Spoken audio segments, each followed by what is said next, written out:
ಭದ್ರಾ ಡ್ಯಾಂನಿಂದ ನೀರು ಪೋಲು ವಿಚಾರಕ್ಕೆ ಸಂಬಂಧಪಟ್ಟ ಹಾಗೆ ಕ್ರಮಕ್ಕೆ ಡಿಸಿಎಂ ಡಿಕೆ ಶಿವಕುಮಾರ್ ಸೂಚನೆಯನ್ನ ಕೊಟ್ಟಿದ್ದಾರೆ. ನ್ಯೂಸ್ ಫಸ್ಟ್ ನ ವರದಿ ನೋಡಿ ಕ್ರಮಕ್ಕೆ ಸೂಚನೆಯನ್ನ ನೀಡಿದ್ದಾರೆ ಡಿಸಿಎಂ ಡಿಕೆ ಶಿವಕುಮಾರ್. ಒಂದು ತಂಡವನ್ನ ರಚನೆ ಮಾಡಿ ಪರಿಶೀಲನೆಗೆ ಕಳಿಸ್ತೇನೆ, ಪರಿಶೀಲನೆ ಮಾಡಿ ವರದಿ ಕೊಡ್ಲಿ ಅಂತ ಹೇಳಿ ಡಿಸಿಎಂ ಡಿಕೆ ಶಿವಕುಮಾರ್ ಹೇಳಿದ್ದಾರೆ.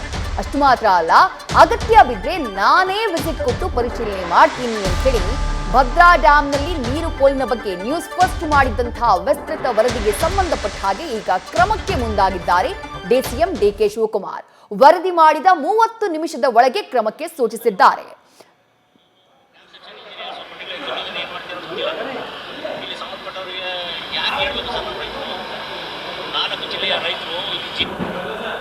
ನೀರು ಅಲ್ಲಿ ಲೀಕ್ ಆಗ್ತಿದೆ, ನೀರು ತುಂಬಾ ಕ್ಯೂಸೆಕ್ಸ್ ನೀರು ಹೊರಗಡೆ ಹೋಗ್ತಿದೆ. ಸೊ ಅದಷ್ಟು ಅದು ನೀರು ಪೋಲ್ ಆಗ್ತಿದೆ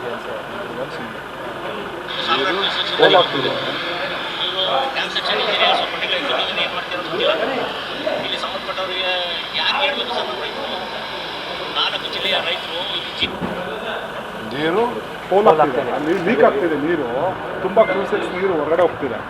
ಸೊ ಅದಷ್ಟು ಅದು ನೀರು ಪೋಲ್ ಆಗ್ತಿದೆ. ಭದ್ರಾ ನೀರನ್ನ ಲೀಕೇಜ್ ವಿಚಾರ ಏನು ಪ್ರಸ್ತಾವನೆ ಬಂದಿದೆ, ಒಂದು ಟೀಮ್ನ ಕಳಿಸ್ಕೊಡ್ತಾ ಇದ್ದೀನಿ. ಆ ಟೀಮು ಹೋಗಿ ನೋಡ್ಬಿಟ್ಟು ಒಂದು ರಿಪೋರ್ಟ್ ಕೊಡ್ತಾರೆ. ಅದಾದಮೇಲೆ ಏನು ನಾನೇ ವಿಸಿಟ್ ಮಾಡಬೇಕಾ, ಟೆಕ್ನಿಕಲ್ ಟೀಮ್ ಕಳಿಸ್ಬೇಕಾ, ಅದನ್ನ ತೀರ್ಮಾನ ಮಾಡ್ತೀವಿ ಕೂಡಲೇ. ಯಾಕೆ ಸರ್ ಇದು ಮಳೆ ಬರುತ್ತೆ ಅಂತ ಗೊತ್ತಿತ್ತು, ಯಾಕೆ ಈ ಥರ ಏನಾದರೂ ಮುಂಚೆ ಅಲರ್ಟ್ ಆಗ್ಬಿಟ್ಟು ನೋಡೋಣ ಅದನ್ನು ಏನಂತ ಫಸ್ಟು ನಾನು ಏಕ್ದಮ್ ಯಾವುದೋ ರಿಪೋರ್ಟ್ ಬಂದಲ್ಲ ಹಂಗೆಲ್ಲ ನಾನು ರಿಯಾಕ್ಟ್ ಮಾಡೋಕ್ಕಾಗಲ್ಲ, ನೋಡ್ಬಿಟ್ಟು ಹೇಳ್ತೀನಿ.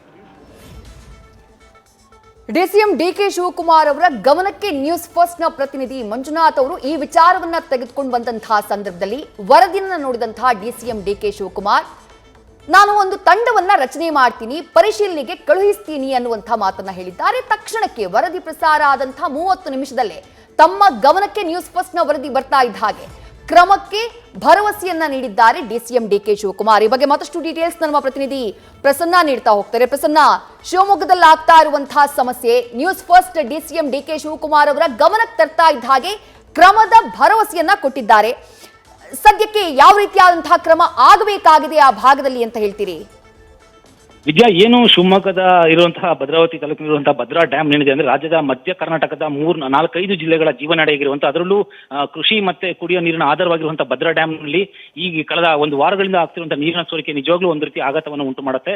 ಯಾಕೆಂದ್ರೆ ಸ್ಲೂಯಿಸ್ ಗೇಟ್ ಮತ್ತೆ ರಿವರ್ಸ್ ಸ್ಲೂಯಿಸ್ ಗೇಟ್ ಅಂತ ಏನ್ ಹೇಳಾಗುತ್ತೆ, ಅದರಿಂದ ಅಪಾರ ಪ್ರಮಾಣದ ನೀರು ಹರಿದು ಹೋಗ್ತದೆ. ಯಾಕಂದ್ರೆ ಈಗ ಕ್ಯಾಚ್ಮೆಂಟ್ ಏರಿಯಾ ಅಂತ ಏನ್ ಹೇಳಾಗುತ್ತೆ, ಬಾಳೆಹೊನ್ನೂರು ಆಗಿರ್ಬೋದು, ಕಳಸ ಆಗಿರ್ಬೋದು, ಕೊಪ್ಪ ಆಗಿರ್ಬೋದು, ಈ ಭಾಗದಿಂದ ಏನು ಜಲಾನಯನ ಪ್ರದೇಶದಲ್ಲಿ ಮಳೆ ಆಗ್ತಾ ಇದೆ, ಅಲ್ಲಿ ಮಳೆಯಿಂದ ಆದಂತಹ ನೀರನ್ನ ಶೇಖರಣೆ ಮಾಡುವಂತ ನಿಟ್ಟಿನಲ್ಲಿ ಅದು ಶೇಖರಣೆ ಮಾಡಿ ಬೇಸಿಗೆ ಸಂದರ್ಭದಲ್ಲಿ ಮತ್ತೆ ಉಳಿದ ಸಂದರ್ಭದಲ್ಲಿ ರೈತರಿಗೆ ಜಮೀನುಗಳಿಗೆ ನೀರು ಹಂಚುವಲ್ಲಿ ಪ್ರಮುಖವಾಗಿ ಪಾತ್ರ ವಹಿಸುತ್ತೆ. ಹಾಗೆ ಕೆಲವು ಭಾಗಗಳಿಗೆ ಕುಡಿಯುವ ನೀರಿನ ಕೂಡ ಇದು ಆಧಾರ ಆಗಿದೆ. ಆದ್ರೆ ಈಗ ಈ ಸ್ಲೂಯಿಸ್ ಗೇಟ್ ಅಲ್ಲಿ ಕಳೆದ ಒಂದು ವಾರಗಳಿಂದ ನಿರಂತರವಾಗಿ ನೀರು ಹರಿದು ಹೋಗ್ತಿರೋದ್ರಿಂದ ಸಾವಿರಾರು ಕ್ಯೂಸೆಕ್ ನೀರು ಹರಿದು ಹೋಗಿರೋದು ಸಾಕಷ್ಟು ಇಲ್ಲಿ ರೈತರಿಗೆ ಆತಂಕನ ಉಂಟು ಮಾಡಿರೋದು. ಯಾಕೆ ಪ್ರತಿ ಒಂದು ಹನಿಗೂ ಕೂಡ ಈ ಒಂದು ಜಲಾಶಯದಲ್ಲಿ ಮಹತ್ವ ಇದೆ, ಒಂದೊಂದು ಹನಿ ಕೂಡ ಇಲ್ಲಿ ಇಂಪಾರ್ಟೆಂಟ್ ಆಗುತ್ತೆ. ಯಾಕೆಂದ್ರೆ ಕಳೆದ 2 ವರ್ಷಗಳಿಂದ ನೀರು ನಿರೀಕ್ಷಿತ ಮಟ್ಟದಲ್ಲಿ ಮಳೆ ಆಗದ ಕಾರಣ ನೀರಿನ ಸಂಗ್ರಹ ಬೇರೆ ಕಡಿಮೆ ಆಗಿದೆ. ಹಾಗೇನೆ ಈಗ ಪ್ರಸ್ತುತ ಕೇವಲ 16,000 ಕ್ಯೂಸೆಕ್ಸ್ ಅಷ್ಟೇ ಒಳಹರಿವು ಇರುವಂತದ್ದು. ಹಾಗಾಗಿ ಡ್ಯಾಮಿಗೆ ಹರಿದುಬರುವಂತ ನೀರಿನ ಪ್ರಮಾಣನೇ ತುಂಬಾ ಕಡಿಮೆ ಇದೆ.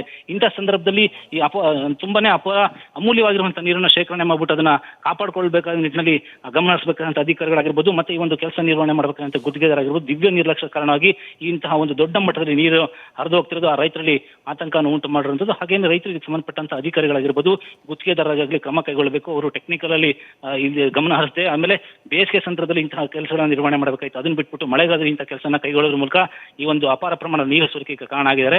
ಹಾಗೆ ಇದರಲ್ಲಿ ಒಂದು ದೊಡ್ಡ ಮಟ್ಟದ ಭ್ರಷ್ಟಾಚಾರ ಕೂಡ ನಡೆದಿದೆ ಅಂತ ಹೇಳ್ಬಿಟ್ಟು ಅವರ ಆರೋಪ ಮಾಡ್ತಿರುವಂತದ್ದು. ವಿದ್ಯಾ, ಥ್ಯಾಂಕ್ ಯು ಪ್ರಸನ್ನ ತಮ್ಮೆಲ್ಲ ಡೀಟೇಲ್ಸ್ಗೆ. ನ್ಯೂಸ್ ಫಸ್ಟ್ ನಿರ್ಭೀತಿಯಿಂದ ನಿಮ್ಮ ಪರವಾಗಿ.